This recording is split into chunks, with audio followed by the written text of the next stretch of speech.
শুভ সন্ধ্যা। Share বাজারের মূল খবর ডেইলি মার্কেট আপডেটে আপনাদের স্বাগতম। সূচক আজ গ্রিন জোনে রয়েছে এবং 19.70 পয়েন্ট বা 0.38% বৃদ্ধি পেয়ে 5146 পয়েন্ট হয়।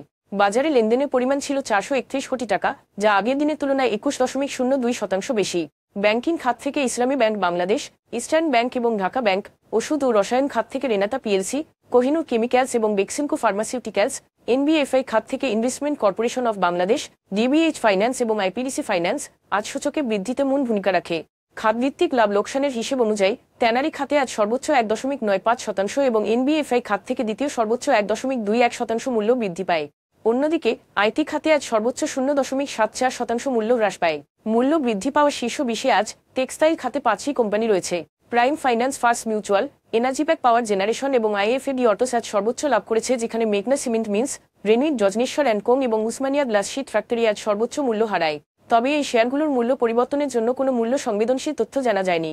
গত 3 মাসের গড় লেনদেনের তুলনায় আজ জিবিবি পাওয়ার, তাল্লো স্পিনিং মিলস এবং ইফাদ অটোসের লেনদেনের পরিমাণ উল্লেখযোগ্যভাবে বৃদ্ধি পেয়েছে।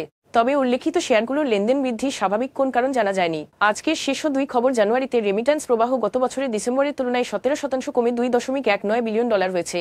তবে এক মাসের এ পতন সত্ত্বেও 2025 অর্থবছরের প্রথম 7 মাসে রেমিট্যান্স প্রবাহ বছরে 23% বেশি বেড়েছে।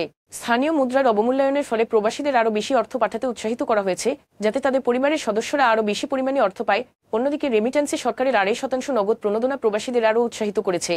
রেমিটেন্সের এই প্রবৃদ্ধি বিনিময় হারকে স্থিতিশীল করতে এবং বৈদেশিক মুদ্রার সরবরাহ ও চাহিদার মধ্যে ভারসাম্য বজায় রাখতে ভূমিকা রাখছে। স্থানীয় পণ্য রপ্তানি জানুয়ারিতে 7% বেড়ে $4.5 বিলিয়ন হয়েছে, যা গত বছরের একই মাসে $4.2 বিলিয়ন ছিল, যা মূলত তৈরি পোশাকে বর্ধিত চালানোর কারণে হয়েছে।